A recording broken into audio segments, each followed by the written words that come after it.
All right, let's dive right in. Today, we're tackling one of the trickiest and, honestly, most confusing topics in personal finance, what that return number on your investment statement really means. It seems like it should be simple, but as you're about to find out, it's anything but. So to make sense of this, let's follow a fictional investor we'll call Alex. Now, Alex has been investing for a couple of years, but she's scratching her head. The return her fund is advertising doesn't seem to line up with the actual cash in her account. She's about to discover that the word return can mean a lot of different things. To get started, let's go back to the beginning, when Alex makes her very first investment. This lets us look at the most basic, fundamental idea of a return, what you earn over one single, straightforward period of time. And that's called the holding period return. It's the simplest measure you'll find. It just tells you what you made from the day you bought something to the day you sold it, and it includes any extra income you got along the way, like dividends. The math here is pretty simple. You just figure out your profit or your loss, add in any income, and then divide the whole thing by what you originally paid. For one investment over one stretch of time, this works perfectly. But the minute you start looking at multiple years, things get weird. So let's see what happens when we zoom out. Alex is looking at her performance over 3 years, and her statement is showing this average return that, well, it just doesn't add up to the money she sees in her account.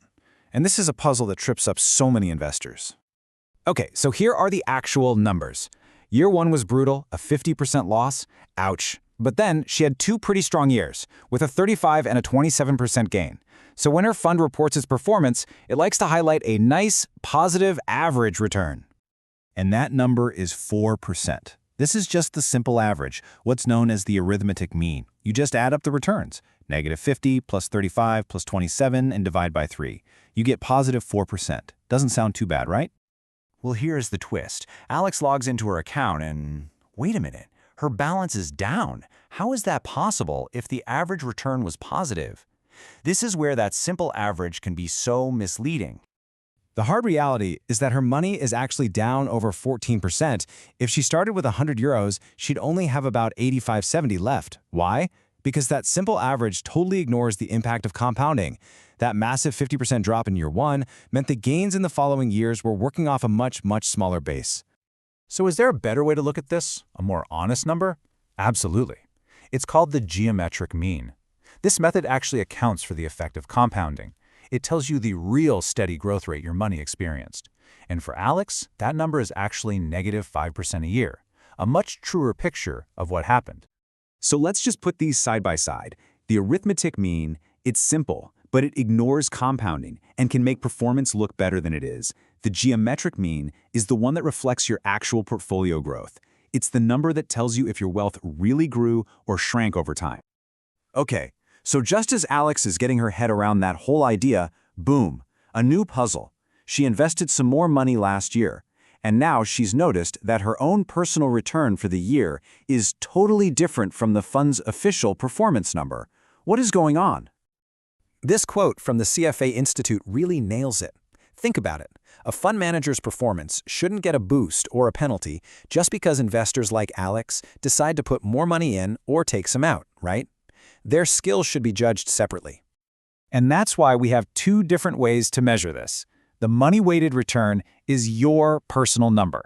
It's all about what you earned, and it's heavily influenced by the timing of when you put money in or took it out. The time-weighted return, on the other hand, is the manager's report card. It measures how the fund itself performed, ignoring all those investor cash flows. Let me put it another way. Your money-weighted return is all about your timing.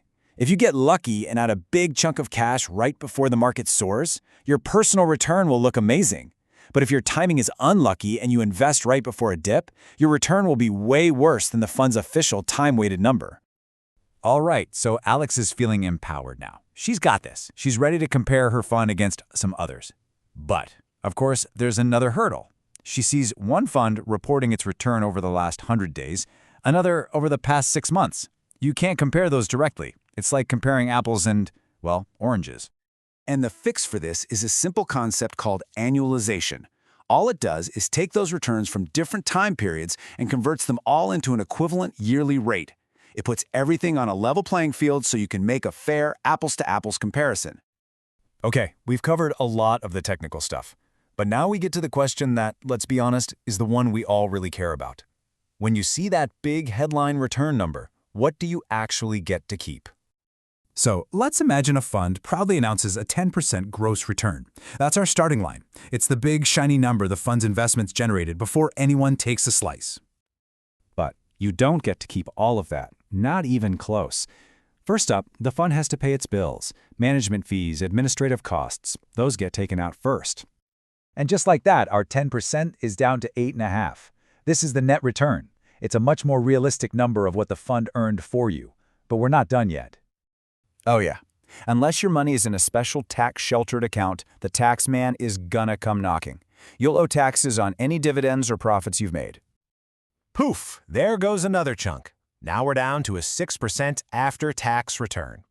This is getting pretty close to the money you can actually spend, but there is one last invisible deduction. And that's inflation, the silent killer of returns. I mean, if your money grew by 6%, but the cost of everything you buy went up by 2%, your real purchasing power didn't grow by the full 6%. Which brings us to the final number, the one that truly, truly matters, the real return. In our example, it's just 4%. After fees, after taxes, and after inflation, this is the true measure of how much your wealth has actually grown. So you see, that one word, return, can tell a lot of different stories. There's the simple average, the compound growth, your personal timing, and what you actually keep. Knowing which one to look at and why, well, that's what moves you from just being a passenger to being in the driver's seat of your own financial story.